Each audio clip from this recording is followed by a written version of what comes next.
record it. Thank you. All right, so thank you so much for everyone that is joining us today. I am here with Matt Harris of Bain Capital and Stephanie Kirkpatrick of Orem to talk about all things payments. And both of these folks know a ton about the industry, way more than I do. I've only scratched the surface, and a lot of it is from talking to people like Matt and Stephanie. Orem is a new startup that I will let Stephanie introduce, and Matt is one of their very first investors. So I'm excited to dive into this. Stephanie, explain a little bit about your background and what Orem is, and then we'll have Matt do an intro as well. Sure thing. Hi, Julie. So I am Stephanie. It's nice to meet everybody today. Founder and CEO of Orum. I am actually a certified financial planner. So if you go all the way back in my history, I started my career thinking about how do we help other people do more with their money? And that has been a consistent theme in my career, as I was fortunate enough to work at a wonderful startup called LearnVest, which we sold a number of years ago. And I have always carried with me the conviction that we should be doing more to help American households, to help small businesses, to help those that have less have more, and to just, frankly, automate the vast majority of our financial lives. And as I worked on first LearnVest, and then we got acquired by Northwestern Mutual, I saw the underbelly of financial services and realized that it's infrastructure that really needs the change and the innovation. So Orem is a financial services, financial infrastructure company. We are focused on making money smart, real time, and fully automated. And we're doing that through embeddable API products. We'll talk about those today, Foresight and Momentum. And our goal is to totally streamline the way that everybody thinks about money movement. We are to money movement what Amazon is to same day delivery. You don't care how it gets there, you care that it's instant. And that's exactly what we're doing for payments. Who came up with that tagline, by the way? That's a good tagline. I think it actually organically came from me because I get a lot of packages. So Matt, Orem is definitely not the only payments company that you have invested in, and you like doing stuff on the back end as well with infrastructure and whatnot with your investments. Explain a little bit about what you do with Bain Capital Ventures. Sure. So just a brief history, started at Bain Capital in 1995. I had been at Bain and Company before that. But, at Bain Capital in the 90s, it was mainly a private equity firm, and I really wanted to do venture. So I ultimately started my own firm in 2000, kind of had to figure out a strategy and decided I was going to do fintech or financial technology or innovation in financial services. That certainly wasn't called fintech back then, but it struck me that the venture industry was probably going to have to verticalize. Back then, it was like either IT or healthcare. Those were the two flavors, and seemed it was probably going to be more nuanced. And I really honestly just looked at like the biggest chunks of GDP and said, which are likely to contain room for innovation, and financial services is pretty big. So that's what I've done for the last 21 years. Basically think of it as payments, lending, investing, and insurance as the four kind of major food groups within financial services. And, I did it for a decade with my own firm, and then I rejoined Bain Capital just to have a bigger kind of canvas and a bigger platform to work from. And we've been active across all that, and payments most of all. You're right. It's the one where the most innovation and most progress has happened. I mean, we're going to talk tonight about what the work is yet to be done, and it's meaningful, but compared to insurance, there's been a lot of really talented founders focused on payments since, Jack Dorsey started Square, and arguably even before then. So we've got some really excellent companies, and things have improved, but we continue to find unsolved problems in payments as well. What have been some of the themes in payments that you've been focused on investing in? Because we talk about payments as like one space, but there's so many different facets to payments. There's business payments, there's point of sale payments, there's fraud and KYC and all these other things that go involved with payments and all of that stuff. So what are some of the themes that you're like, okay, these are the areas that are going to have the biggest impact, and we actually can have a lot of really good innovation here versus a lot of the old rails that we have in payments as well? Yeah, I mean, my basic methodology is to look at where there's unmonetized and ideally analog spend, and then just sort of take the presumption that it'll all be digital and it will all have some form of monetization. And so let's go camp out there. So 10 years ago, the obvious target was commercial. B2B payments is not solved, but back then we invested in Bill Trust and Avid Exchange and Burse and Zealous and a bunch of different B2B payments companies. And now I think B2B payments is more and more kind of rotated into favor. Cross-border was another theme where, again, people were really unsatisfied with the solutions that existed. And so we made some investments there, including Flywire. And now I look out and I see bill pay. Bill pay is messy, still a lot of paper checks. There's companies like Bilgo and Papaya doing great work in that space. We think that's got a lot of opportunity. Peer-to-peer had been a problem till Venmo, and then that's sort of more or less solved. But in general, one of the things you can do if you're interested in payments is listen to Visa and MasterCard on their earnings calls. And the things they're just starting to talk about, it's worth paying attention to those. And if you listen right now, what they're talking about is bank transfer rails. They're kind of realizing that the traditional card rails are not fit for purpose for every kind of transaction. MasterCard's went out and bought a bunch of things to try to get themselves ready for a bank transfer account to account future. Visa's done, meaningfully less, but they're all sort of eyes peeled for this understanding that maybe the card rails aren't perfect and they need to hedge their bet and they need to be more future oriented. So that's probably the most important theme that we're working on right now.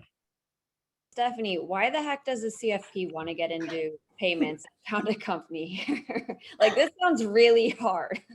It is really hard, but it's also really satisfying. And I think, as Matt said, even 5 years ago, the theme of everybody who was doing innovation in financial services was omni-channel, digital, right? That was like where the world was when Northwestern Mutual acquired LearnVest.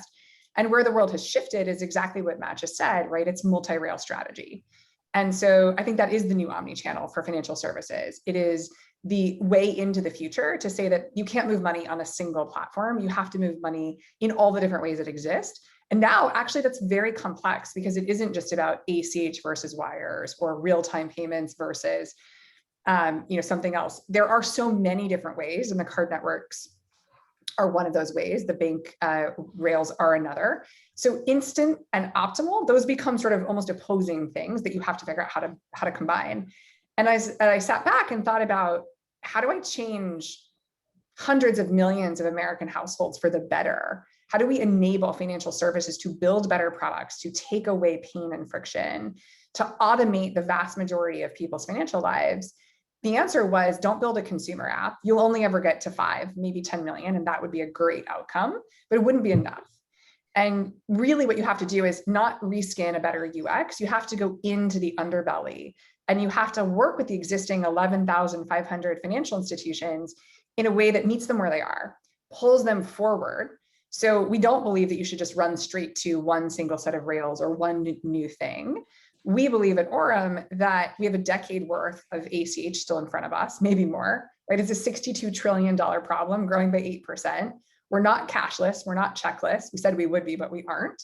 And yet we've introduced all these other forms of payment, including digital currencies, crypto. You're hearing Jerome Powell talk about bringing a central bank digital currency to life. Like, it's getting explosively complicated. And so we said the answer is infrastructure. Build APIs, make it easy, make it very achievable. Don't necessitate bank integrations for fintechs. Put all that on your back end, future-proof a multi-rail strategy and get in front of the problem. And so that's really how we thought about it. Much like I said, our thesis around we are the Amazon of payments. You don't care if the package came DHL or FedEx or UPS. Amazon cares. The seller cares a little bit because of cost or speed SLAs, but you, the consumer, you just want instant. And we live in an instant economy. Yet the last innovation to really access your own money was the ATM, where you can go get money at night on the weekend. Like, that's not good enough, right? So it was just really born out of a ton of inspiration to find the path to getting to the most American households that we possibly could. I love small businesses. I love B2B. I think Orem will touch many facets of the US financial system. And certainly there's a lure to do things internationally, but it really comes down to the American wallet. Why has it taken so long for innovation to start happening here? Because there's been really good companies in the payment space. Matt mentioned Square earlier. We have Stripe, we have Finix, which is doing a lot in this space. I could name dozens of others, PayPal, Venmo, etc. Why is this an area that's taken so long? My thesis, Matt, I'm sure you have a brilliant one after 21 years of doing this. I'm only 18 months in to being a payments expert, but my thesis is real-time risk management, right? You don't jump to real-time payments. You don't move to that next chapter until you've mastered real-time risk management. And for products like ACH, which is literally what runs the entire system, you want to give Matt $50 for Venmo for brunch, like you actually have to fund Venmo via ACH, right? It makes the whole world go round. Every mortgage, every loan you repay, every investment you move to Robinhood or Fidelity, it all happens on ACH. And ACH is a very risk-adverse system. It doesn't have the sort of concept of a pre-authorization like the credit card networks do. And so anyone using ACH, which is 25 billion transactions, $62 trillion of money, which is basically everybody, they're blind to the amount of risk they're taking. So it made it very hard, I think, to change the existing system. We're beholden to something that's so deeply ingrained. And the vast majority of banks are small, right? They don't have big tech innovation arms like JP Morgan. They don't have Jamie Dimon at the helm being able to buy whatever they want. They're beholden to Jack Henry and Fiserv to maybe upgrade. And I think that's where it breaks down is we lack real-time risk management for ACH. We can't make that better without it. That's where one of our products comes in. And then importantly, you have to think about change management in a way that reaches all of the financial institutions, not just the top 10. Matt. Yeah, just to add to that, I think the UK is an interesting counterexample in that they've rolled out open banking and done so with a government mandate, and it's worked. I mean, it's far from perfect, but they made a mandate, and the government hired 170 people, and all those people did was work with banks to make sure their APIs were up to snuff. But they can do that because there's like 8 banks that matter in the UK. And because of the history of federalism in the United States and branching laws, we have 11,000 financial institutions. And so the mass adoption of a standard is really hard. ACH, gets changed in decade-long timeframes because the change management problem that Stephanie indicated. So it's been glacial. Real-time payments is coming, but it's been coming for a long time, and it will keep coming slowly, and it will not get to the last financial institution for a long, long time. So you need some kind of overlay on that system. You can't just expect that system to upgrade itself. And the last thing I'll say is is an incentives problem. And I don't want to throw banks under the bus here, but they make money on card. They make a lot of money on credit interchange for sure. And small banks make a lot of money on debit interchange. And so when you go to them and say, hey, here's this thing called ACH, it's basically free, you make almost no money. Do you want to make this thing awesome? Like the best rail ever? And they're like, well, we kind of like these rails that pay us a lot. So maybe not. Maybe we won't take a ton of budget and a concerted effort to upgrade the thing we don't make money on. So that incentive problem in kind of an insidious, quiet way has really slowed down progress. I think there's also just the idea that, when money takes a day or two, it's sitting somewhere and someone's benefiting from that, right? So while there is risk management components to contend with, I think to Matt's point, we're probably not going to see legislative pressure to make these changes. But we ultimately are, I think, moving in the right direction with being able to get banks to understand where the consumer's head is at, where the business needs are, and to push folks in the right direction. Julie, I feel like we've got a chat situation, so let's pause and let you solve it. Yeah, thank you. No worries. On top of that, though, just a question on that as I do this. How does this change the cash flow and payments? Because there's a lot of players involved in money movement in terms of, transaction fees and other things as well. It feels to me a little bit like what happened in the investment world with commissions, right? When I started my career, I won't say when, it wasn't that long ago. When I got out of college and I started my career in financial services, we were getting paid finder's fees to move money, into these new funds. We were A-shares. You got like a huge commission up front if you were the, investor that sold that to the customer. There was this whole system around making money that sold investments. And there was a whole framework around charging to invest and to trade. And in the last decade, but actually really most pressingly in the last 2 years, that has been a race to the bottom because consumer demand forced the investment companies. And fintechs went out on the bleeding edge and said, we're going to eat the cost. We're going to eat the trades and we're going to let you trade for free. And we're going to do all things commission free. And it fundamentally changed and overhauled the entire industry such that Schwab and Fidelity and everybody else are now commission free too. So I think we're kind of seeing a similar inflection point, which is there's the instant economy, which is everything but money movement. And there's strong consumer demand and pull. And there's traction going towards technology solutions that look and feel like banks that are pulling away from the traditional sector. And I think over time, it won't be tomorrow, but in the next couple of years, that pressure will be pushing what is today a fee-based structure. You get charged for an overdraft and that's okay, to a place where that's no longer okay. And consumer demand has forced the hand for the financial services providers to find new lines of revenue, to find different ways to support themselves financially by offering more innovative, better priced products and cutting cost, frankly. If we could reduce NSFs, we cut not only the cost and fee to the customer, which is painful, but the reason that they're charging that is because banks themselves experience cost and risk and operations, and they have to have a call center so you can call when you're finding. We could eliminate so much of that. You trim the fat, you cut costs, and you find other interesting ways to generate revenue that actually looks out for the consumer. And I think that's where we're going. Yeah, I think the one fee stream that I think is, and by the way, Julie, take no efforts away from your work in cleaning up the chat or shutting it down, please. That's a pretty high priority.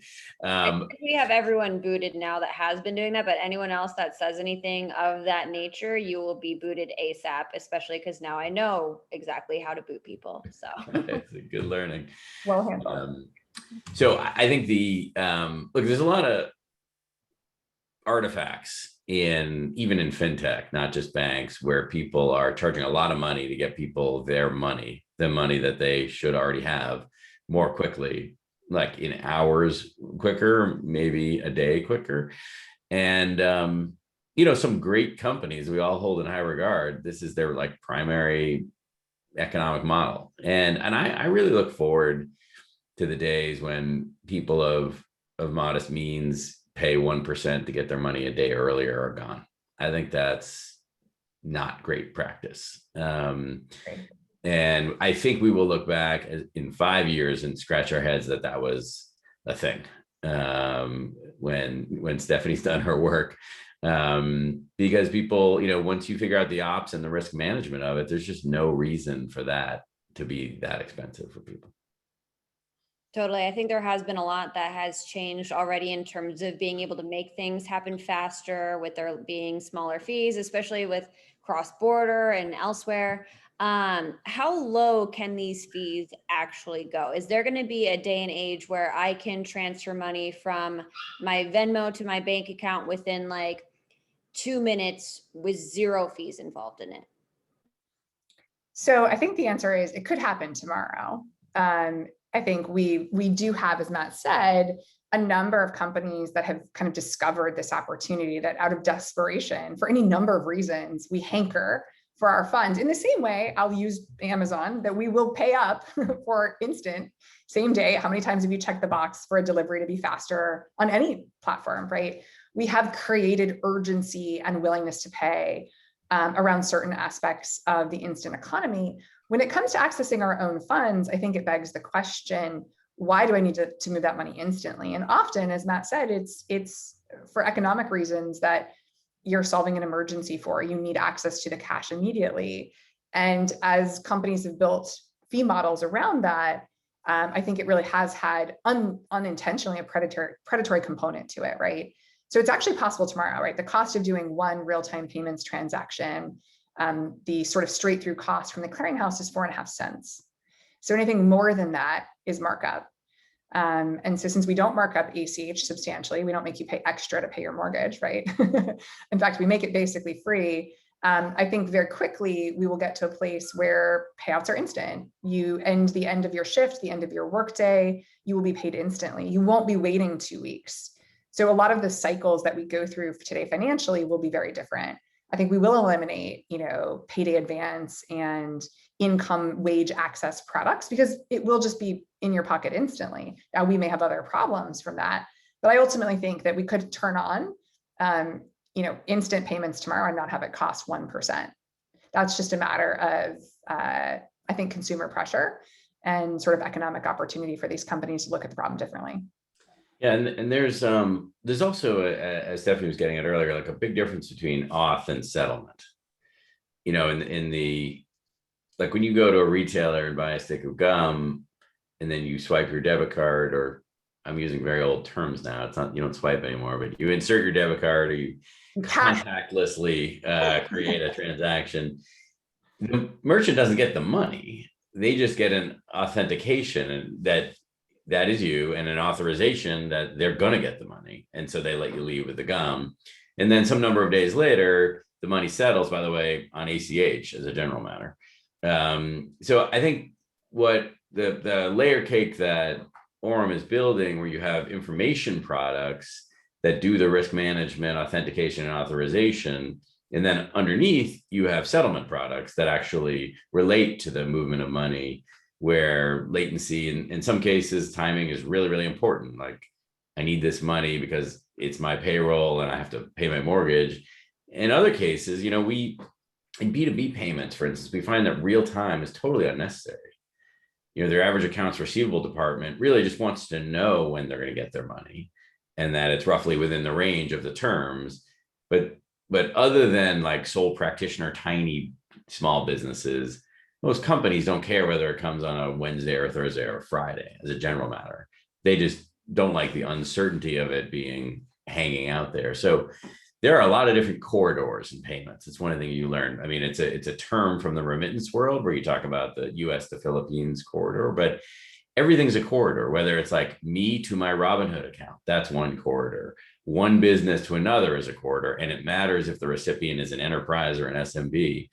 A company to their payroll recipient, another corridor. And there are so many sort of diverse problems and priorities and trade-offs in these different corridors that that's why there are so many very valuable payments companies, because each of them calls for kind of its own relatively bespoke solutions.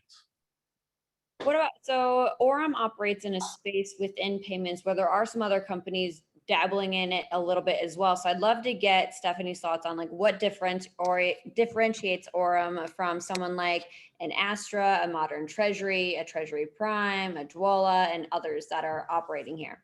Yeah. So think of us as the sort of single point for all of the transactions that you need to do. We don't necessitate that you become a bank, that you are a bank. We handle all of the liabilities. So you plug into our APIs and Orem will help optimize with the enterprise speed, risk, cost, day of the week SLAs. And on our back end, we sit across a network of banks. So think about it a little bit like a marketplace, which means that there are multiple banks sitting behind us available for processing, and which bank should be used for the transaction as part of the formula, part of the thesis around model-driven decision-making. And then which set of rails, right? So we have all types of rails, ACH, and there are different flavors, wires, real-time payments will be interoperable with FedNow when it launches in 2023, cards, so AFT and OCT transactions. And then ultimately, there will be a digital currency supported. How that will look, I think, is still taking shape as the market's taking shape, but settlement on the blockchain is definitively coming, right? And maybe even ahead of certain things like FedNow. So our distinction is really that we are a multi-rail smart least cost routing system by which you can integrate very seamlessly. We do the heavy lifting from a KYC, BSA, AML, OFAC compliance perspective. And we run a proprietary product called Foresight. So we understand the degree of risk in any ACH transaction so that we can figure out how to push and pull optimally against those sets of rails.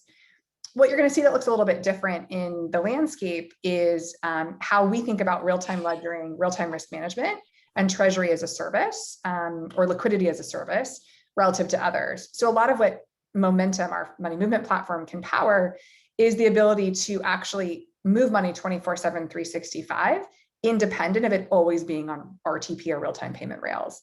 And so we have the ability to provide up to 5 days of advance funding for certain types of low risk transactions, which looks actually a little bit like Venmo, but on like a supercharged basis. You're going to find Treasury Prime playing in the sort of accounts payable, accounts receivable space. So if you're in a finance function and you've got APAR to manage and you don't want to have to manually do it, you can hit beautiful APIs for that. You're going to see Dwolla playing very much in sort of the good funds ACH enablement space. And I think the distinction is really, you think of Orem as that penultimate solution where you do one integration ever, and the full backend is available for optimization and smart least cost routing, so that your tech teams, your finance teams, whoever it may be, risk teams, aren't having to sit and build and make decisions around how those funds should flow, right? Just like Amazon decides for the seller, for the recipient of the package, what's the best way to get it from which warehouse to you instantly via what carrier, what truck, what delivery person, how, right? We do all of that in terms of payments. Why go with that strategy versus what others are going with? And how does that change the potential use case? Like which customers you would essentially be going after? Yeah, our target customers today, we really think a lot about, what I call me-to-me transactions, right? Like Julie has an account in one place, she wants to move her own money somewhere else, because there's so much of what we do that we think about in terms of consumer. There's a big B2B expansion coming for us. As Matt said, B2B payments is a big, made better, but still untapped market in terms of some optimization. And the reason to think about us is really, I think, three things: simplicity, economics. So there's an incredible sort of price advantage because we sit on multiple banks. We have the opportunity to bid out the volumes in a way that drives down the pricing that we can then pass on to our customers. And integration simplicity. So you don't want to have to go to three banks and run through their 18-month compliance setup and then their annual compliance reviews, right? We're in an era where we want everything to be easy. And I'd rather see data science resources, data engineering resources, and engineering in general focused on growth initiatives, building better products for customers, not dealing with all the gross back end of payments infrastructure.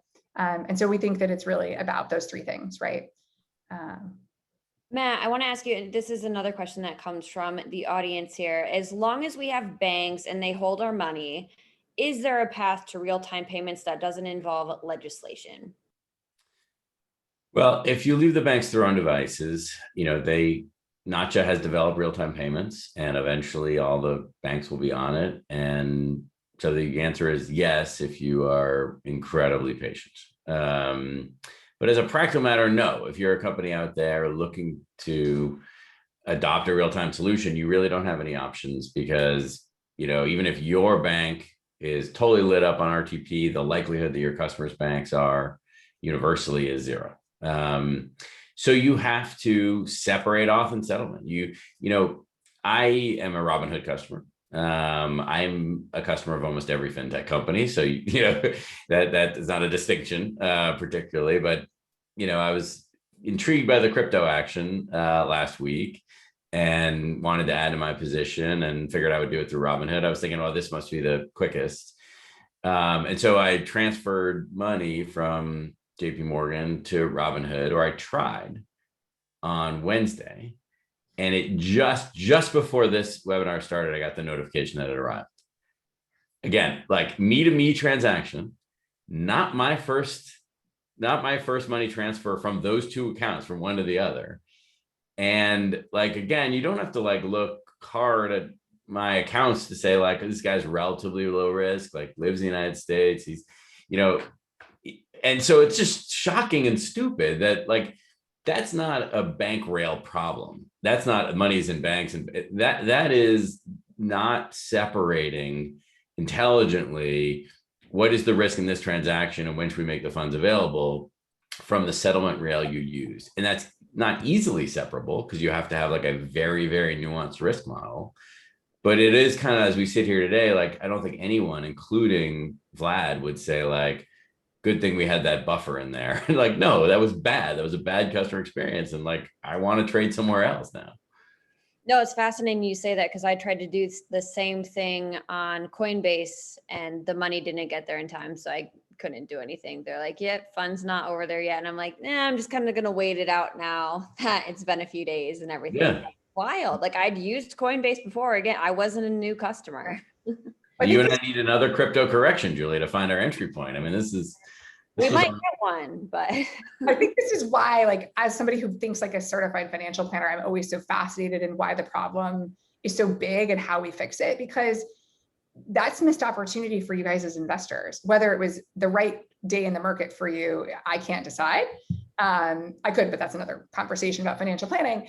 But you've missed the opportunity. And now, not only did you miss the day that you wanted to be in the market that made sense for you, you ultimately are probably saying to yourselves, as you both just said out loud, I'm probably just not going to do it. So it's a missed opportunity again, because you won't get back in at the right time either. And now it's a missed opportunity for the platform that otherwise was looking to, generate outcomes. And I think about, smart, intelligent, well-versed investors who are like, yes, I want to jump on that. And then I think about all the folks that have yet to even make their first investment, and the speed at which we might be able to improve their ability to take some portion of some amount of their assets, and on a very small basis, maybe not towards crypto, which is high risk, but towards regular, traditional, good old healthy Vanguard investments or anything else out there, get them invested on the right day in the market instantly. And what an incredible lift and opportunity that could be to generate wealth in America. So I love how you guys are describing what you feel as consumers, because from my seat as the person thinking about the end customer, that's exactly the problem we want to fix. That you would not miss a day in the market, and you wouldn't skip investing as a result, or have to pick another platform because of that miss and that friction, that sort of like gunk that's in the system. Raj is here. Is like Coinbase Pro has instant transfer. I wish I had enough Bitcoin to like want to have Coinbase Pro, but sadly I do not. Matt ago told me like you should buy a little bit of Bitcoin, but as a reporter at Bloomberg, I'm not allowed to own like anything other than like mutual funds and ETFs. So I missed my chance at, getting Bitcoin when it was like 50 cents. Otherwise, I would 100% have Coinbase Pro. That's good to know if I ever do dive in deeper on that front.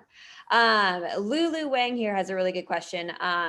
I think the genius of credit card networks is twofold. One is a technological innovation about how to route payments. Another is the business model insight in the form of interchange. The networks realized that this was the best way to spur adoption, was to charge merchants while rewarding customers. Have you seen similar examples of clever pricing structures in modern day fintechs? Leave this up to either one of you. That's a juicy one. Matt, I feel like. Yeah, you would think. I think the subsidies are going to become common. Like take that Robinhood example. So the short answer is there are no examples that jump to mind. And I agree that this interchange model that put all the power in the hands of the buyer, the cardholder and the cardholder's issuer, at the expense of the merchant who, so fragmented they didn't have a lot of power, was a stroke of genius. Probably interchange levels were too high. The government had to step in and et cetera. But it's honestly been the underpinning of, I want to say 70% of all fintech revenue. So I think we're all glad that interchange exists. There's not a model for remuneration in bank transfer rails yet. I think it will have to be a recipient pay model. There's a version that's emerging in commercial payments we've seen. People call it ACH plus. So, a lot of suppliers in B2B payments, they don't want to take card. Card interchange in commercial transactions is 260 basis points.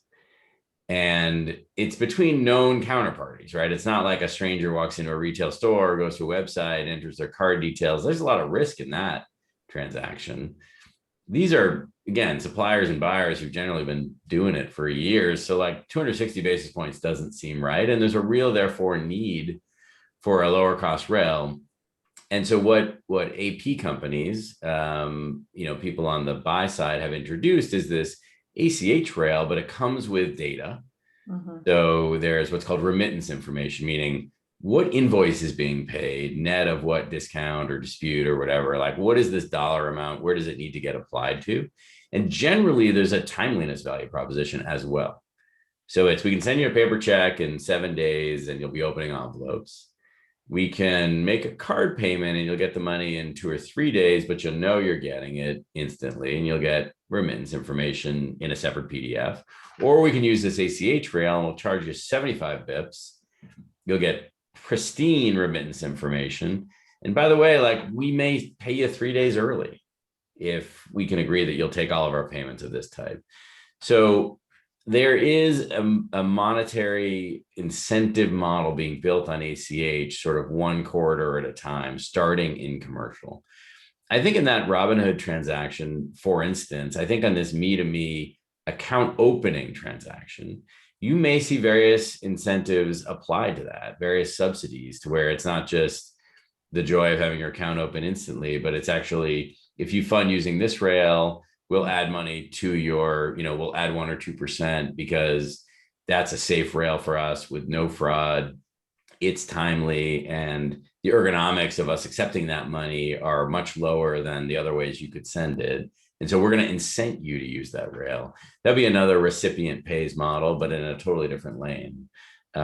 So we're at sort of, first pitch of the first inning in terms of alternative monetization outside of card.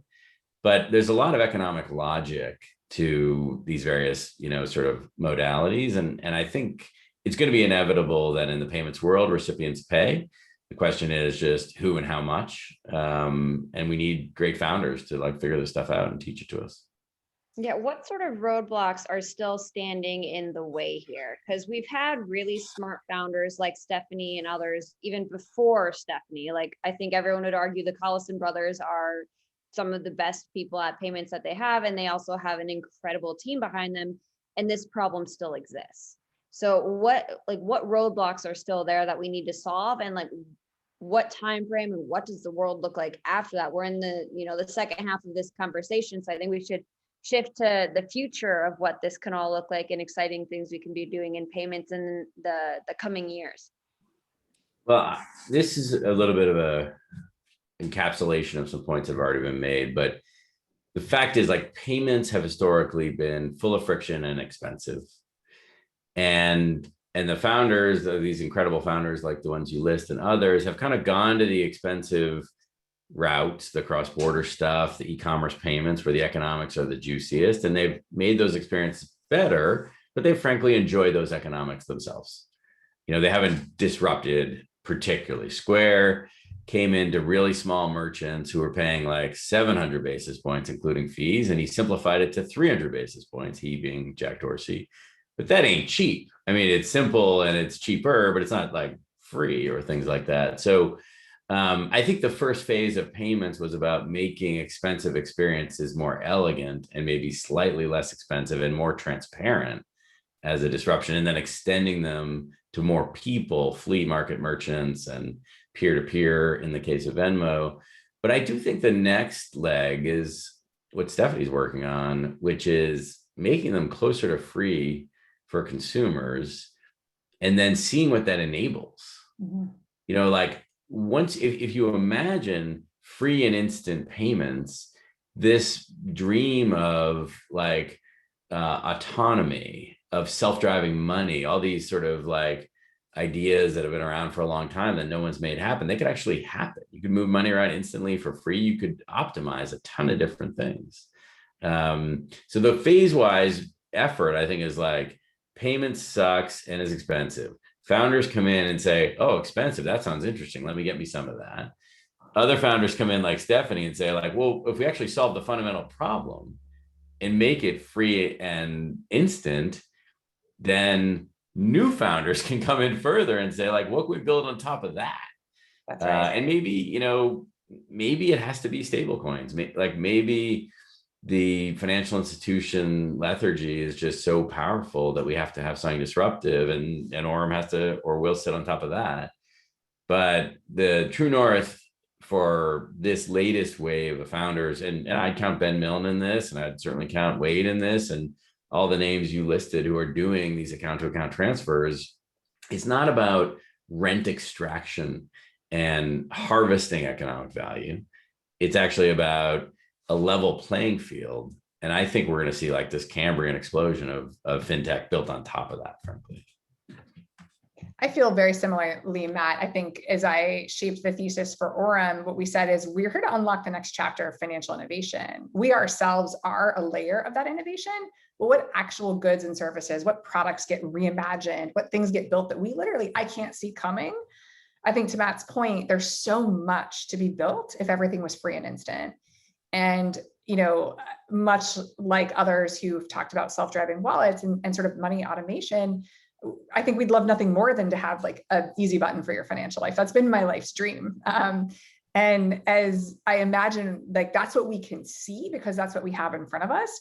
There's something on the other side of that we can't see yet that's coming when you take all the friction out. And I think, we talked a little bit about what differentiates Orum, and this idea that you can actually move data and money at the same time is really valuable. So Matt talked a little bit about remittance information sitting with an ACH transaction. It's fascinating when you look at our system and you see that like money goes one way and data goes another way. And then they have to be reconciled later to figure out like, is this actually Matt's transaction? Is it really legitimate? Was there really money? And people at banks pick up the phone and actually speak on this matter. Like we'll talk in like telephone lines.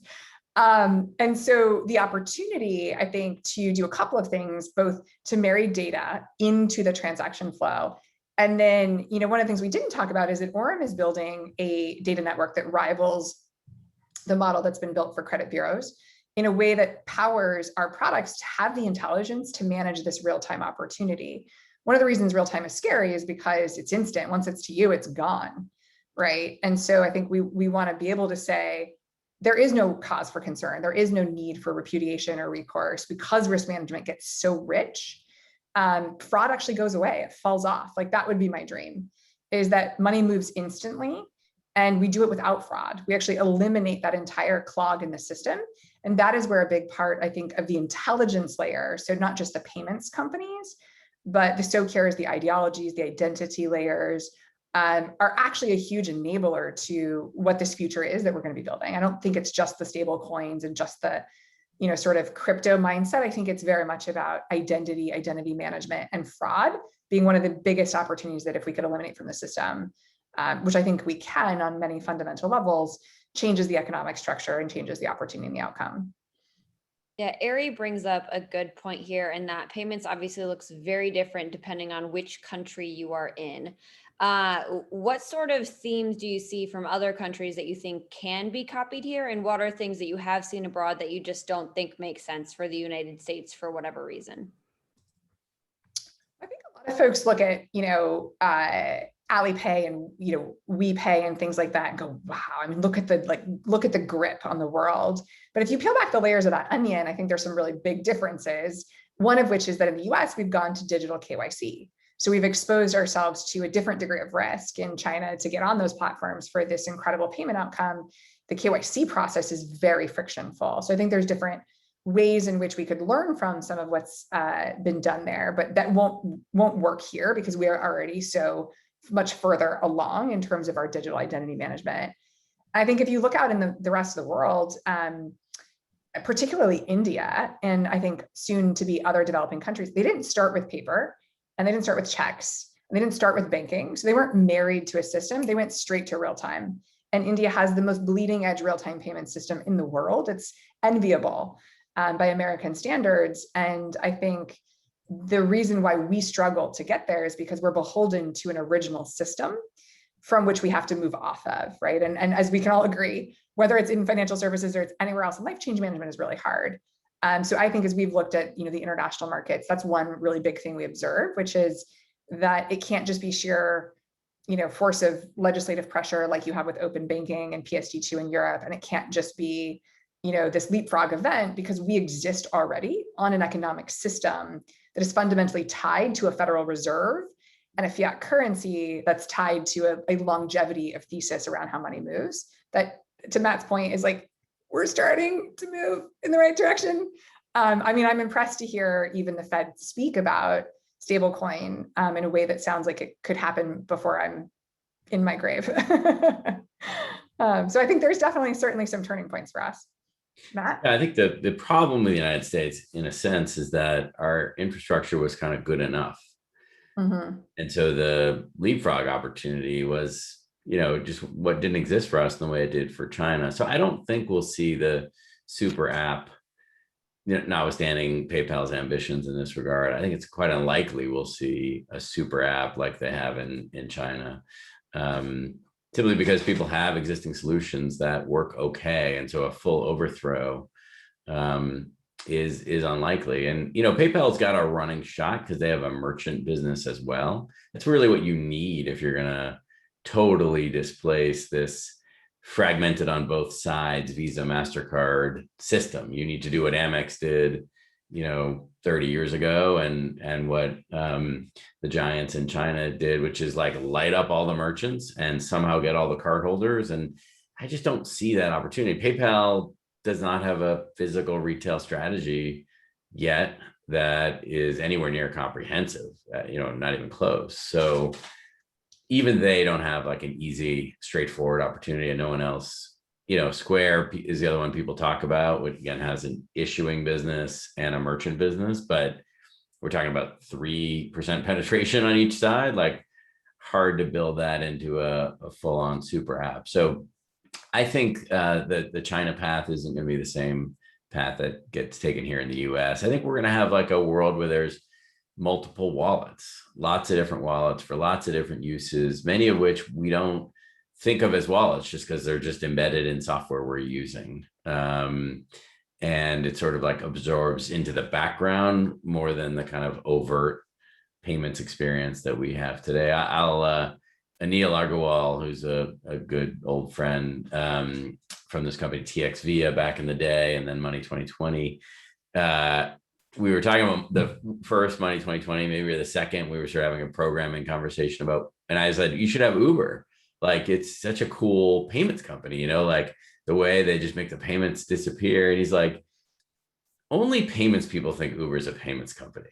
He's like, you're such a nerd. Like, the whole point is that it's not a payments company. It's a transportation company that's one of the first companies to make payments vanish. But there'll be many, many more like that, where payments is not the thing. So I think we're going to see, Coinbase is a wallet. Acorns is a wallet. These are all B2C fintech companies that are known right now for a particular thing. But over time, they're just going to be part of this tapestry of places we store money and places from which and into which we move money. Hopefully, if Orem does its job the way that it's been doing it so far, seamlessly and instantly. But I think it's going to be a really heterogeneous multi-wallet future here in the US, not a super app future. What if more to that? I heard, or maybe I read Nick Milanovic at Google say, like, what if the future is not like all these single point solutions, but it's like an account that aggregates everything, right? And like, imagine how you could build that, because money could move instantly between the 5 to 10 single point solutions that are on the back end. And, you just say balance check, move money, you sort of dictate, imagine where we go when we're not tied to the concept today of these single point interactions where I, Stephanie, you, Matt, you, Julie, have to think like, oh, I should move money from Chase to Robinhood, or I should do this or that, right? The entire system becomes connected for you. The right goods and services, the right financial products surface. I think to the extent that you saw wallets make payments disappear, that is going to be a trend that absolutely continues. I think it's going to end up leading to, as Matt alluded to, with certain benefits of investing, the idea that you're going to get a value or a discount, right? You're seeing e-commerce platforms already move to, Square is doing an alpha sort of trial on like pay with ACH. And how fascinating that we're actually going back to this like cheaper rail, but there's an incentive to get a discount, or, again, I think there are just many ways that we're going to be playing with the system. But I imagine that we won't be waking up looking at 10 different apps on our phone. I imagine that we'll be waking up thinking about, I have money and I have a wallet. What's in my wallet? And that it's very different than how it looks today.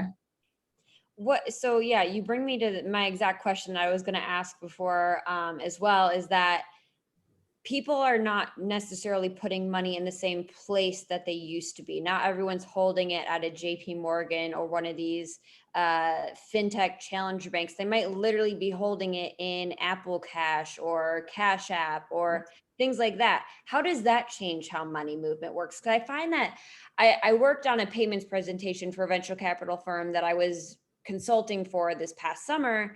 And that was one thing that came up, is just, it's so different where people are actually holding this money and having it sent to than what it used to be before. And that changes the dynamic a little bit. Definitely. I mean, I had a situation personally where somebody paid me back like a couple $1,000s on Venmo for a house rental. And I just let it sit there because I knew that I was going to be doing XYZ transactions. And also, listen, there's nowhere to put money right now that's cash that's earning anything better than what it's doing sitting in Venmo. So I didn't have the incentive to move it. But the idea that I'd move it out just to move it back, that felt burdensome. Now, if it were automated, maybe that'd be different. But I think we end up finding ourselves like I love to pay with my Apple Cash, right? But when I'm not using it, it's just sitting there. It's not earning anything. It's not doing anything for me. So I think the question I have is, we are as consumers victims always to like, just let it do nothing, let it be, let it sit. And as a result of that, I wonder, what if the money that's in Apple Cash, what if the money that sits in Venmo were better optimized than just sitting at like zero value? But we're on call. So that as soon as I needed it, whether I wanted to call it from Venmo or I wanted to call it from Acorns, I could make the call to say, do ABC transaction. It doesn't matter where the money was. It should be somewhere more optimized than zero. And I can transact it through any of those portals. Those just become transaction portals, right? I don't need to keep money in Venmo. I don't need to keep money in Cash App. Now, Cash App and Venmo would want me to do that. But ultimately, there's probably a better place for that money, but there's portal access in my mind to accessing those funds and transacting for certain behaviors I have in my life. So I'll be curious how that changes, because I think I genuinely don't know. But my thesis is that money's definitely going to sit outside the traditional sort of bank account structure. Will we change our direct deposit behavior? I think that remains to be seen. I think there's plenty of good switching products. And I wonder how, if real-time payments puts us in a place where we don't get a paycheck every 2 weeks or once a month, we change our behavior about where we want money to flow into the portal that is sort of unlocking the day-to-day financial decision-making that we're making. The business idea that I always wanted to see happen was Omri and Jason's initial business plan for Marqeta, which now takes us back a long time. But basically, I hope Omri is listening, because I mean, I love that guy. But they basically had this idea for a multi-purse closed loop card. So you had an app companion to the card. You go in and say, I'm going to put $100 of this on Safeway or whatever retailer you wanted, and you would get a discount for doing that. You couldn't pull it out, but like you committed to spend that $100 at Safeway. And then when you went, though, you got 2.5% off, or if it was a high margin retailer, you might get 8% off for basically buying a gift card. I think is what that was, right? And gift cards are always sold at a discount, but it was all kept on one card. And it was a great idea that was like impossible to sell, right? You'd have to go like get all the merchants to agree and somehow get it to work within all their systems, and then recruit card holders who wanted to go through the cognitive load of doing all this. Like, it's like having an FSA or an HSA, but for everything you did in life. Like, nobody wants that because of the cognitive load. And it was just an amazing thing where they built this incredible issuer processing system, because that was a really hard problem. And then they're like, oh shit, that isn't working. Good news is we built this incredible issuer processing system that's the best in the world, and now they're a $10 billion issuer processor. So it's a happy ending to the story, but still nobody has built that system, not to mention actual HSA, FSA, pre-tax spending, which is another thing you want on autopilot. Absolutely. I mean, we're still years away from that, but it's like, why do people have money trapped in Starbucks? And why do people have money trapped in frequent flyer miles? And like, how is that not a liquid economic function to where that gets allocated for people who care enough to set it up in a way that optimizes for them? I mean, it's tens of thousands of dollars, like on a per household basis, if you do it right. So I think it still represents a huge opportunity. But the systems have to work better. They have to be cheaper, and they have to be programmable, and they have to be instant.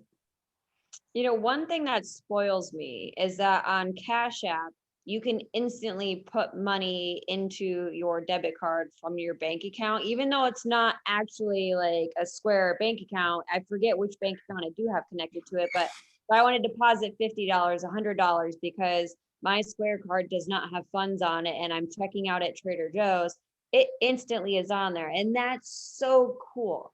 Like, nothing else I have can actually do that. I don't know exactly how Square manages to do it, if they're just like fronting you the money because they know it's Fronting you the money. Yeah. Apple Card does the same thing. Why can't everything be like that, Steph? The other day I was standing in Petco. I had to replace a fish that died. I'm not very good at the fish thing. And I realized that I think I don't know, maybe I was like at the limit on the Apple Card, whatever. And I was like, oh, I'm just going to make a payment. It's like Sunday. I'm standing in Petco in line.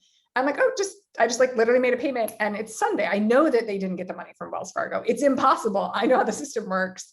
And yet my balance is fully paid off. My funds are available. And I'm like now number one in line to go pay. Right.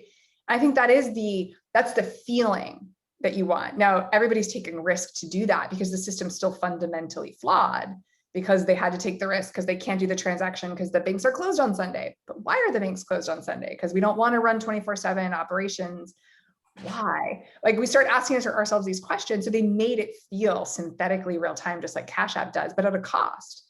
One that I think can actually be improved. And let's hope I improve my fish keeping skills. I can't do a third burial. My kids are going to. I never did. I just gave up on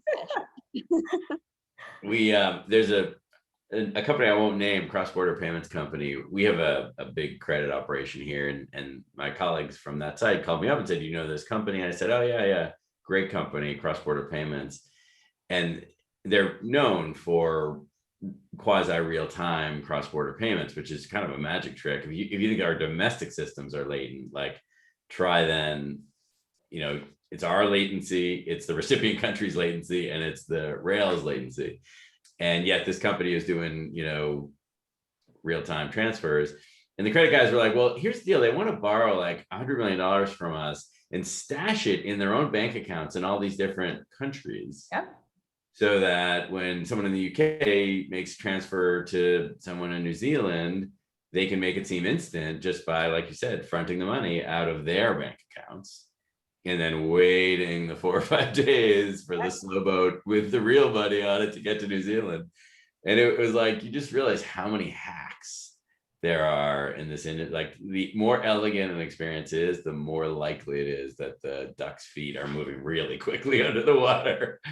That's exactly what Visa does with their product overseas, right? They just forward fund. The question is how much to which account, how much has to be out there in the world, and they can actually settle off card network, so on local ACH via one of their acquisitions in sub 15 minutes, but they do it by essentially forward funding, right? They've just made it good funds. They've pre-funded the account basically. So there has to be a better way than having $100 million of capital sitting out in the world, waiting to be utilized. And I think we're going to crack the code on it. Oh, the future is exciting, you guys. You have a lot of work in front of you, Steph, as does Matt's future companies and current ones that he has invested in. But, I'm excited for the way that we might be paying people, sending money, whether it's in the same country, across countries, etc., in the coming years. We'll have to have you guys back on in a year or two and talk about all the incredible innovation that has started to happen in our space. I can't wait. Looking forward to it. Thank you guys. And thank you to everyone attending as well. Sorry again about that chat situation. I'm glad we shut it down and then it never occurred again afterwards. So well handled, Julie. Thank you, Matt. Thanks, Julie. Thank you guys. Julie. Bye. Bye, guys.